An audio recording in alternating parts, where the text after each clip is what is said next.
Héritage ou Legacy pour nos Français d'Atlanta-sur-Seine désigne ce qu'un joueur laisse derrière lui une fois sa carrière terminée. Un mélange d'à quel point un joueur fut excellent ou mauvais, ainsi que la manière dont les gens se souviendront de lui. Certains joueurs n'ont aucune legacy, d'autres en ont une qui frôle la perfection, et certains, à cause de décisions au cours de leur carrière, ont potentiellement ruiné leur legacy à jamais. Notre sujet du jour rejoint cette dernière catégorie. Ça dit quoi l'équipe, c'est votre gars Wavy, et aujourd'hui on va parler des cheveux les plus grainés et la peau la plus sèche de toute l'histoire de la NBA, j'ai nommé Kevin Durant.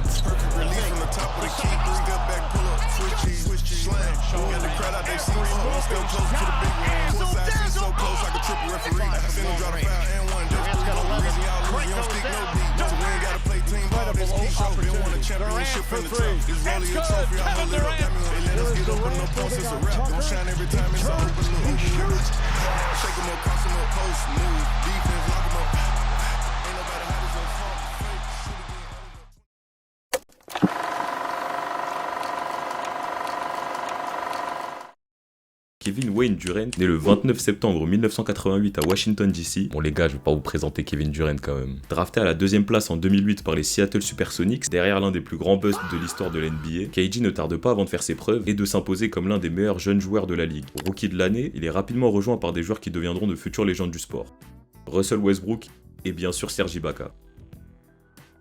Ah oui, et James Harden aussi. Nos trois futures légendes du jeu, plus James Harden donc, qui se retrouvent maintenant sous la houlette d'une nouvelle franchise, le OKC Thunder, suite à la délocalisation de la franchise de Seattle. Le Thunder avec KD en tête de gondole monta en puissance et a même perdu en finale NBA en 2012 contre la super team la plus détestée du moment, menée par Leering Chaser James. Cette défaite a augmenté encore plus le capital sympathie de KD auprès des fans, qui était vu comme le jeune challenger défait par le roi avide de pouvoir. Un trade de James Harden plus tard, des blessures de Russ et KG aussi, on fast forward un peu, nous voilà arrivés à la saison 2015-2016, qui marquera définitivement un tournant dans l'histoire.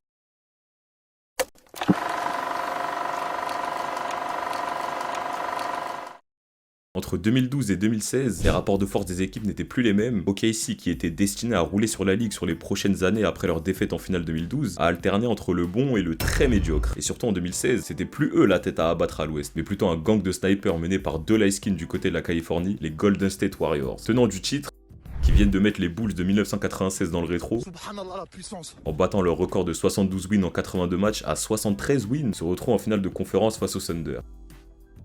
À la surprise générale, OKC va rouler sur les Warriors et mener 3-1 dans la série, et donc logiquement retrouver les finales NBA. Après un choke inspiré des légendaires Clippers de Los Angeles, OKC se fait remonter et perd en 7 contre les Warriors en quête d'un titre pour l'histoire. Et là, ça aurait peut-être un peu entaché sa réputation, surtout que ces invincibles Warriors, ils ont perdu au final de la même manière contre le GOAT. Mais au pire, voilà, c'est sa première défaite contre eux, ils se retrouveront en finale de conférence l'année prochaine. Agent libre à l'été 2016, KG avait une décision à prendre.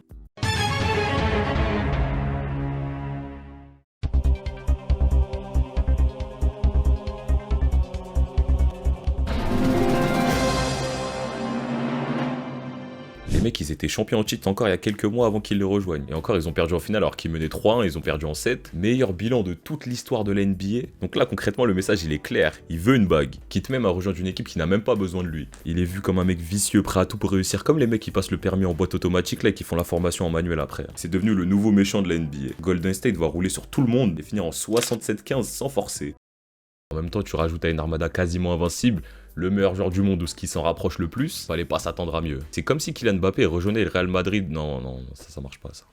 Bref, les Warriors sweep complètement l'Ouest en allant en finale NBA sans avoir perdu le moindre match. Ils auraient pas pu espérer un meilleur adversaire en finale parce que c'est Cleveland qui est de retour avec LeBron pour sa 58e finale consécutive. Déjà sur un run de 12 victoires consécutives, ce qui constituait déjà un record en NBA, les Warriors vont pousser ce record à 15 victoires de suite, après avoir presque sweep les Cavs contre qui ils perdront le Game 4, et finalement gagneront le 5. KD a marché sur l'eau pendant ses playoffs avec une moyenne de 28,5 points, 8 rebonds et 4,3 passes. Malgré mon fanatisme pour LeBron, force est de constater qu'il a particulièrement tabassé Cleveland. Il la voulait sa bague se battre. Ça y est, la messe est dite, le snake est enfin né. Mais ce qui est paradoxal dans tout ça, c'est que là où pour le coup il aurait dû légitimement être vu comme le numéro 1 au monde à ce moment-là, bah c'était pas vraiment le cas. Le mec a roulé sur la ligue avec les Warriors pendant 3 ans au moins, et qu'est-ce que les gens ont retenu pendant ces années-là? Bah déjà que tout le monde en avait marre des Warriors, la saison historique de son ancien frère d'armes Russell Westbrook, 42 triple-doubles, qui emmène le Thunder en playoff grâce à son énorme perte de coups, et gagne logiquement son titre de MVP. James Harden est avec le meilleur bilan de la ligue devant les Warriors de KG, qui gagnent enfin le titre de MVP qu'il méritait tant. Et enfin le run incroyable de Kawhi Leonard avec les Raptors qui les a menés vers leur premier titre. En fait finalement, on va retenir de KG aux Warriors, c'est ces 2 daggers consécutifs contre les Cavs, même s'il n'y a jamais vraiment eu match entre les 2 équipes. Ah oui, et aussi quand il s'est blessé en 2019, qu'il a dû quitter le terrain en finale contre Toronto. En 3 ans aux Warriors, il aura fait 3 finales consécutives, 2 gagnées et avec 2 titres de MVP des finales. Mais ils ont pas vraiment de saveur ces titres, il doit le savoir aussi au fond de lui.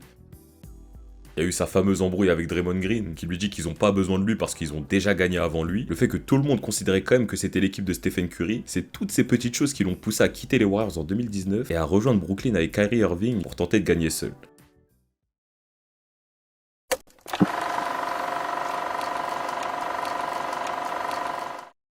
Il est là le problème. Son choix de rejoindre les Warriors, c'est la plus grande facilité de toute l'histoire du sport, tout confondu je crois. Et une fois qu'il a pris ses titres, il s'est quand même dit bon, je vais quand même essayer de gagner un peu tout seul pour leur montrer que je suis pas une salope. Et après avoir rendu la ligue injuste pendant 3 ans, le karma l'a bien rattrapé. Saison 2019-2020 blanche, après sa blessure au tendon d'Achille contre les Raptors, retour miraculeux pour la saison 2020-2021, mais défaite en match 7 contre les Bucks parce qu'il a les pieds de Krusty le Clown. 2021-2022 sweep au premier tour contre les Celtics. 2022-2023 défaite en 6 contre les Nuggets au deuxième tour après un plus 25.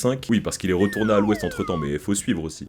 L'année suivante, re-sweep au premier tour contre les Wolves. 2024-2025, même pas de playoff. Et cette saison, après avoir rejoint Houston pour tenter d'apporter du scoring permanent, bah il s'est blessé. A joué que le match 2 et son équipe s'est fait sortir en 6. Ce qui est dommage dans cette histoire, c'est que tu sens que malgré tout qu'avec OKC, il était pas si loin que ça. Il aurait vraiment pu battre les Warriors l'année d'après, et même Cleveland en vrai, qui sait. Et voilà, il a préféré bafouer son honneur et faire le ring chaser, tout ça pour essayer plus tard encore de récupérer son honneur en vain. Même si je me fous un peu de sa gueule depuis tout à l'heure, je suis fan de Kevin Durant en vérité. On devrait tous l'être. Et c'est bien parce que je le suis que la tournure que sa carrière a prise m'énerve. C'est la première fois de l'histoire qu'un joueur gagne 2 titres et 2 MVP des finales qui ne comptent pas aux yeux du public. Dans 50 ans, les gens auront peut-être oublié, mais nous, les gens qui raconteront cette histoire, il y aura toujours cette tâche dessus. Le seul moyen pour lui de redorer son blason, ce serait de gagner un nouveau titre, mais au vu de la situation à Houston, ça va être compliqué. Il a énormément apporté dans la ligue. Pour les futures générations, c'est un des meilleurs joueurs de tous les temps et à mes yeux, le plus grand scoreur de l'histoire. Un mec de 2m11, capable de scorer de partout sur le parquet. Il a mis OKC sur la carte et restera quoi qu'il arrive leur GOAT, c'est mon avis, et leur premier MVP de saison régulière. Il aurait pu ou dû être tellement plus. Donc à mes yeux, oui, KD a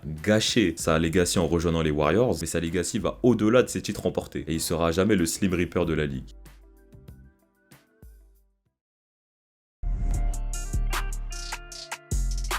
Voilà, c'est tout pour cette petite vidéo. N'hésite pas à me dire en commentaire ce que tu penses de la legacy de Kevin Durant. Lâche un like si la vidéo t'a plu, abonne-toi à la chaîne et moi je vous dis à la prochaine. Peace.